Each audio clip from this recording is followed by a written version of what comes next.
चंद्रमा जब कुंडली में पीड़ित होता है तो अपना कैसे प्रभाव देता है। पीड़ित चंद्रमा की क्या पहचान होती है, उसको कैसे आप ठीक कर सकते हैं। पीड़ित चंद्रमा का आप किस तरीके से फायदा ले सकते हैं, आज इन्हीं सब विषयों पर बात करूंगी मैं आप लोगों से। देखिए, जो कुंडली होती है और जो हमारी राशियां होती हैं, 12 भाव होते हैं, इनमें चंद्रमा की जो प्लेसमेंट होती है आपके नेटल चार्ट में, वो आपके बारे में बहुत बहुत गहरे जो राज होते हैं, जो बहुत आपके आपकी सीक्रेटिव चीजें होती हैं, उसको उजागर करते हैं। ऐसा इसलिए होता है क्योंकि चंद्रमा व्यक्ति का मन होता है। क्या करता है चंद्रमा पीड़ित हो करके, इसको मैं आपको विस्तार से बताऊं इसके पहले आप सभी दर्शकों को बहुत बहुत धन्यवाद बोलती हूँ, आप सबके सपोर्ट के लिए। साथ में जो भी नए दर्शक जुड़ रहे हैं चैनल से, आप लोगों का भी स्वागत है डिवाइन एस्ट्रोलॉजी में।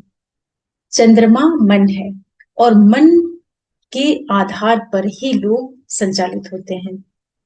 ऐसा इसलिए होता है क्योंकि अधिकांश लोग जो होते हैं वो या तो वो शरीर के तल पर जीते हैं या फिर वो मन के तल पर जीते हैं।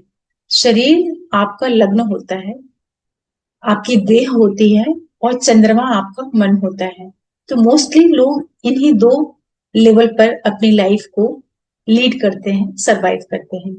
बहुत कम लोग होते हैं जो कि सिद्ध पुरुष होते हैं, जो कि शरीर और मन से अलग हट करके आत्मिक तल पर, या एनलाइटेंड जो एक पर्सन होता है, या जो बहुत ही कॉन्सियसनेस के लेवल पर जीने वाले लोग होते हैं, उनके लिए तो सारे रूल्स, सारे रेगुलेशंस जो होते हैं वो कोई अर्थ नहीं रखते हैं। उनका चंद्रमा कहीं हो, उनका लग्न पीड़ित हो, उनके पास सब कुछ हो नहीं हो, उन्हें कोई फर्क ही नहीं पड़ता है। ऐसे लोग संत होते हैं। आज मैं उन लोगों की बात नहीं कर रही हूँ। सिर्फ चंद्रमा जब आपकी कुंडली में पीड़ित होता है तो आप उसका क्या फायदा ले सकते हैं। देखिए, चंद्रमा बहुत ही सौम्य ग्रह है। जल तत्व ये ग्रह है। राशि इसके पास कर्क है। वृषभ में ये उच्च का होता है जो कि शुक्र की राशि है, और वृश्चिक जो कि मंगल की राशि है, वहां जाकर के ये डेविलिएशन में चला जाता है। तो चंद्रमा चूंकि मन है, जल तत्व ग्रह है, जितना भी सुख है, माँ है, भूमि है, भवन है, माता है, संपत्ति, खुशियां, घर, क्योंकि वृषभ राशि के जो जो कारकत्व हैं और कर्क राशि के जो जो कारकत्व हैं, वो सारा कुछ चंद्रमा देता है। और चंद्रमा उन्हीं चीजों में प्रसन्न रहता है, क्योंकि चंद्रमा मन है ना। तो मन बहुत संघर्ष में, बहुत विपरीत परिस्थिति में नहीं रहना चाहता है, क्योंकि किसे पसंद है तकलीफ, कष्ट, पीड़ा, वेदना? ये तो कोई नहीं चाहता ना। तो चंद्रमा इसीलिए वृषभ में उच्च का हो जाता है, तब आपको ये परिवार का सुख देता है, धन देता है, आपको बड़ा प्रसन्नचित्त रखता है। चेहरे से आप बड़े खुश मिजाज हो जाते हैं, क्योंकि मुख का भाव है, और कर्क राशि उसकी खुद की है। तो जितनी भी खुशियां होती हैं वो सारा कुछ चंद्रमा है। तो जब चंद्रमा अच्छी स्थिति में है तब तो कोई बात ही नहीं है, लेकिन जब चंद्रमा छठवें भाव में, आठवें भाव में, 12वें भाव में, जो कि त्रिक भाव बोले जाते हैं, जो संघर्ष को, परेशानियों को, समस्याओं को, जो आपका इमोशनल अप एंड डाउन्स है उसको दिखाते हैं, वहां जब चंद्रमा जाता है तब वो परेशानी में आ जाता है। और इन भावों में भी विशेष रूप से जब वो आठवें भाव में आता है, क्योंकि आठवां भाव जो कालपुरुष की वृश्चिक राशि है, गड्ढे का जो स्थान है, जहां पर गलन है, सीलन है, सड़न है, जमीन के अंदर का छिपा हुआ स्थान है, जहां पता ही नहीं चलता कि क्या छिपा हुआ है। तो चंद्रमा जब वहां पर चला जाता है, अकेला चंद्रमा हो आठवें भाव में या वृश्चिक राशि में, तब तो फिर भी ठीक है। थोड़ा सा उतार चढ़ाव मन को देगा, लेकिन व्यक्ति अपने आप को संभाल लेगा। पीड़ित का मतलब होता है कि आपका चंद्रमा छाठ 12 भाव में बैठ गया, विशेष रूप से वृश्चिक राशि में बैठ गया, तो ये आपको बहुत ही अलग तरीके की सोच दे देता है। मतलब कि जो बहुत अच्छे अच्छे साइकाइट्रिस्ट होते हैं उस तरह की मन स्थिति दे देता है। मतलब कि आपका जो मन है ना, वो लीक से हट करके काम करने लगता है। शोध में जो परा भौतिक चीजें होती हैं, जो कि दिखती नहीं है लेकिन सरवाइव करती हैं, या लोग उनको मानते हैं, ऐसी चीजों की ओर आपका मन चला जाता है। तो पीड़ित चंद्रमा आपको बहुत अच्छा डॉक्टर बना सकता है, सर्जन बना सकता है, मनोवैज्ञानिक बना सकता है, रिसर्चर बना सकता है। कोई भी ऐसा काम जो आमतौर पर लोग नहीं पसंद करते हैं, पीड़ित कमजोर चंद्रमा अष्टम भाव में बैठ करके आपको इस तरह की जो विशेषता है वो पैदा कर सकता है, क्योंकि चंद्रमा मन है। जब मन पीड़ित होता है, एकांत में चला जाता है, तो मन बहुत शोध, बहुत डीप विषय जो होते हैं, जो बहुत गहरे विषय होते हैं, उनमें लगने लगता है। तो कोई भी काम करने के लिए एकाग्रता बहुत जरूरी होती है। तो पीड़ित चंद्रमा व्यक्ति को बहुत अच्छा जो फिलोसफर होता है, साइंटिस्ट होता है, ये भी बनाता है। अब इसका रिजल्ट आपको मिलेगा कैसे? क्योंकि रिजल्ट भी तो आपको लेना है ना, तो लेगा कौन? आपका लग्न लेगा। मतलब कि आपका जो लग्न है, पहला भाव है, पहले भाव का जो मालिक ग्रह है, वो कुंडली में अच्छा हो, वेल प्लेस्ड हो, मजबूत हो, और चंद्रमा पीड़ित हो जाए। क्योंकि जब तक आप करेंगे नहीं, मन से तो आपको, आपके अंदर तरह तरह के आपके अंदर विचार आ गए, लेकिन उनको करना भी तो पड़ेगा ना। तो करेगा आपका लगन और लग्नेश, माने लग्न और लग्नेश जो है वो अच्छे हो जाए, मजबूत हो जाए, शुभ स्थिति, शुभ भाव में आ जाए, और मन आपका पीड़ित हो जाए। तब आप इस पीड़ित मन का जो उपयोग है ना, उसको आप बहुत गहरे शोध की ओर लेकर के जाएंगे, और उससे आप चीजों को निकाल करके ले आएंगे। लेकिन कई बार क्या होता है कि जैसे चंद्रमा आपका पीड़ित हो गया, विशेष रूप से आठवें भाव में या वृश्चिक राशि में, और बहुत ज्यादा वो अफ्लिक्शन में आ गया, जैसे कि शनि का, राहु का, मंगल का उसके ऊपर प्रभाव आ गया, या अमावस्या के आसपास का चंद्रमा हो गया, शनि राहु मंगल से पीड़ित हो गया, लग्नेश भी काफी कमजोर हो गया, तब ऐसी स्थिति में क्या होता है कि ये पीड़ित चंद्रमा व्यक्ति के अंदर बहुत गहरा जो डिप्रेशन होता है, या जो सुसाइडल टेंडेंसीज होती हैं, उसको ये डेवलप कर सकता है। और परेशानी वाली जब महादशांतर प्रत्यंतर आती है, उस स्थिति में व्यक्ति के साथ में इस तरह के जो घटनाक्रम है वो भी हो सकते हैं। लेकिन ये तभी होगा जब चंद्रमा पूरी तरीके से डिस्ट्रॉय हो जाएगा, आठवें भाव से संबंध बना ले, लगन लग्नेश कमजोर हो जाए, तब ऐसी स्थितियां निर्मित होती हैं। मोस्टली जो लोग अचानक से अपने जीवन को खत्म करते हैं, जो लोग फांसी लगा लेते हैं, जल में डूब के मर जाते हैं, या किसी भी तरह की जो आत्महत्या जैसी स्थितियां निर्मित होती हैं, ये भी पीड़ित चंद्रमा ही देता है। लेकिन अगर चंद्रमा अकेला पीड़ित है छठे आठवें बारहवें भाव में, और बाकी प्लैनेट्स कुंडली में अच्छे हैं, लग्न लग्नेश, फिफ्थ हाउस का लॉर्ड, क्योंकि बुद्धि भी तो होनी चाहिए ना, चंद्रमा अकेला मन होता है। अगर आपकी बुद्धि अच्छी है, मरकरी अच्छा है, आपका फिफ्थ हाउस लॉर्ड अच्छा है, फिफ्थ हाउस अच्छा है, फर्स्ट हाउस अच्छा है, फर्स्ट हाउस लॉर्ड अच्छा है, तब आपका जो ये पीड़ित मन है, जो आपका अफ्लिक्शन में गया हुआ मून है, ये आपको बहुत बहुत ऊंचाइयों पर लेकर के जा सकता है। ये आपको मटेरियल जो सक्सेस होती है, गेन्स होती है, पीड़ित चंद्रमा दिला सकता है, उसमें वो सक्षम है। लेकिन जो लाइफ की खुशियां होती हैं, जो अनुभव करने वाली चीजें होती हैं, जो अनुभूति का तल होता है, वहां पर चंद्रमा परेशानियां पैदा करता है, क्योंकि चंद्रमा गड्ढे में चला गया, चंद्रमा पाप प्रभाव में चला गया। जो मन है, जो आपके इमोशंस हैं, जो जल तत्व ग्रह और जल तत्व राशि की जो खूबियां होती हैं, जो उसकी विशेषताएं होती हैं, वो सब ड्राइव हो गई। तो जब प्लेनेट का जो नेचुरल सिग्निफिकेंस है वो जब खत्म होता है, डेड होता है, तो वो भौतिक स्तर पर जो हमारा जीवन होता है उसके ऊपर नकारात्मक प्रभाव वो देता है।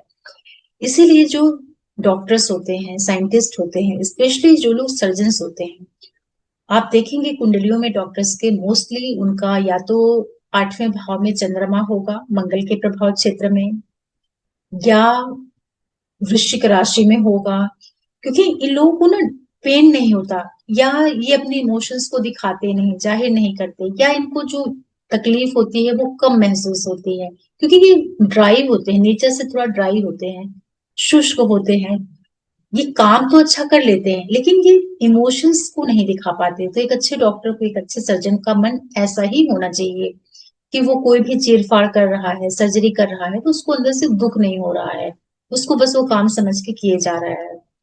इस तरह से चंद्रमा अच्छे प्रभाव देता है जब वो पीड़ित होता है। तो यहाँ पर आप क्या करें कि पीड़ित चंद्रमा के जो फायदे हैं उसको ले लीजिए और जो उसके नुकसान है उससे बच जाइए।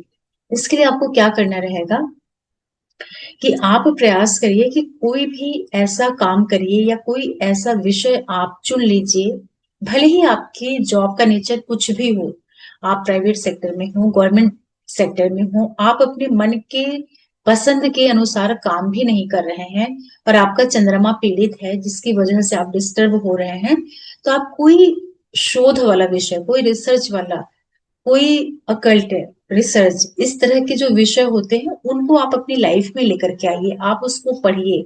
जब आप उसको पढ़ते हैं तो चंद्रमा की जो ये नेगेटिव एनर्जी है, जो डेड चंद्रमा है, वो उस स्टडीज से फुलफिल होता है, संतुष्ट होता है। तो वो जो ऊर्जा है पीड़ित चंद्रमा की, वो आपके बाहरी जीवन को कम प्रभावित करती है या नहीं प्रभावित करती है, और उसकी जो ऊर्जा है वो पढ़ने में अच्छे से उपयोग में आ जाती है। तो ये उपाय आप जरूर करिए। दूसरा आप ये करिए कि जो आपकी माँ होती है उसका आप जितना ज्यादा उससे अच्छे संबंध रख सकते हैं, माँ या जितनी भी मदर जैसे लेडीज होती हैं, सास हो, माँ हो, मौसी हो या कोई भी स्त्री हो, उसका उसको आप जितनी भी उसकी सेवा कर सकते हैं, उसके साथ अच्छे संबंध रख सकते हैं, उसको आप करिए। खूब आप पानी पीजिए, जितनी भी लिक्विड चीजें होती हैं उनको आप अपनी डाइट में बहुत ज्यादा शामिल करिए, उससे आपके चंद्रमा को ताकत मिलेगी।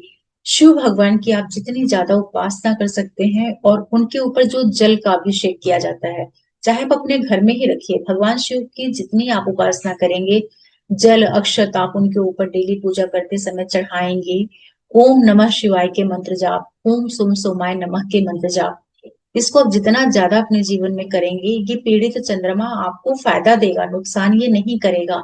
जो आपका बार बार मूड स्विंग होता है, जो आपकी मेंटल इमोशनल अनस्टेबिलिटी होती है, उसको भी ये काफी कुछ बैलेंस करेगा। और अपनी लाइफ में कोई ना कोई एक शोध का जो विषय है उसको जरूर लेकर के आइए। जॉब प्रोफाइल आपकी कुछ भी हो, आप कोई भी सेक्टर में काम करते हो, इससे कोई फर्क नहीं पड़ता। चाहे आप कोई हाउसवाइफ, कोई लेडी है, घर में रहती हैं, तब भी आप कुछ अलग हट करके सीखा करिए।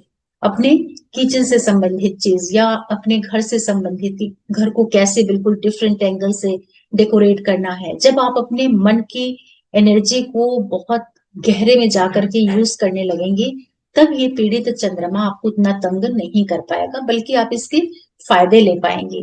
तो भगवान शिव की उपासना करना, गहरे शोध के कार्यों में खुद को एंगेज करके रखना, और लिक्विड डाइट आपको बहुत ज्यादा लेनी चाहिए। तो इस तरीके से जो चंद्रमा एफ्लिक्शन में आता है, ये व्यक्ति को बहुत अच्छा ज्योतिषी, क्योंकि मन जब पीड़ित होता है तो वो दुखी होता है, तो जो व्यक्ति दुख को महसूस कर पाता है वो दूसरे के सुख दुख को, दूसरे के मनोभावों को भी बहुत अच्छे से समझ पाता है, तो वो बहुत अच्छा गाइड कर सकता है किसी को जिसका चंद्रमा पीड़ित होता है।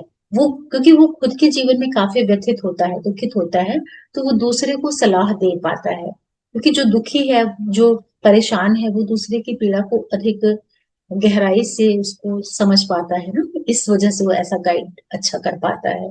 अच्छा ज्योतिषी, अच्छा साइंटिस्ट, सर्जन, जितनी भी ये साइकिक चीजें होती हैं, जो मनोविज्ञान है, इन सारे विषयों का अध्ययन, रेकी, हीलर, ये सारा काम पीड़ित चंद्रमा करवाता है। मतलब कि लोगों को हील करने का काम ये करवा देता है।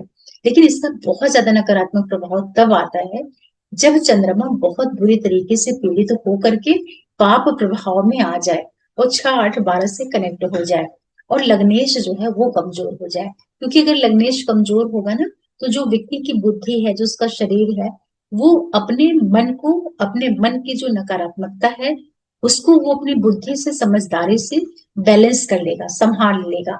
इस तरह से आप इसको समझिए। तो आशा करती हूँ कि चंद्रमा जब अफ्लिक्शन में जाता है तो वो कैसे व्यक्ति को प्रभावित करता है, उसके क्या नकारात्मक पक्ष होते हैं, क्या उसके सकारात्मक पक्ष होते हैं, ये सारी चीजें आप समझ पा रहे होंगे। यही कारण है कि जो लोग अमावस्या तिथि पर पैदा होते हैं, क्योंकि उस समय चंद्रमा टोटली अस्त होता है, तो जैसे अस्त चंद्रमा आपका हो, या शनि के साथ चंद्रमा हो, राहु के साथ में चंद्रमा हो, और ऐसी स्थिति में सूर्य भी पीड़ित हो जाए, क्योंकि सूर्य अस्त कर रहा है चंद्रमा को, या जो भी ग्रह चंद्रमा को पीड़ित कर रहा है, चाहे वो राहु हो, चाहे वो शनि हो, चाहे वो मंगल हो, और साथ में वो ग्रह भी पीड़ित हो जाए, पाप प्रभाव में, पाप क्षेत्र में आ जाए, तब ये जो स्थिति होती है वो थोड़ा सा अधिक नकारात्मक हो जाती है। बाकी सारी चीजें अगर ठीक है, लग्न लग्नेश पंचम पंचमेश, तो पीड़ित चंद्रमा आपको नुकसान के बजाय फायदे कर देता है। और चंद्रमा आयु का भी कारक होता है, लाइफ को दिखाता है, और ये लिक्विडिटी को, फाइनेंस को भी, कैश को भी दिखाता है। तो कई बार जब चंद्रमा बहुत ज्यादा पाप प्रभाव में होता है तो ये फाइनेंशियल प्रॉब्लम्स भी व्यक्ति को देता है। तो ये सारी चीजें कम हो, इसके लिए आप चंद्रमा के मंत्र जाप करिए, चंद्रमा को स्ट्रेंथ दीजिए, लिक्विड डाइट अपनी बढ़ाइए, शुरू से मन को जोड़ के रखिए, और एकांत में आप नहीं रहिए, ताकि आपको इसके जो नकारात्मक प्रभाव है वो डैमेज नहीं करने पाए। कैसा लगा आपको आज का वीडियो बताइएगा, और आप सबके सहयोग के लिए बहुत बहुत धन्यवाद आप लोगों को। और आप लोगों से रिक्वेस्ट है कि प्लीज आप चैनल को सब्सक्राइब करिए, लाइक करिए, शेयर करिए, सब्सक्राइब करिए, और फिर मैं कोई वीडियो लेकर के आऊंगी। तब तक के लिए ओम नमः शिवाय, नमस्ते।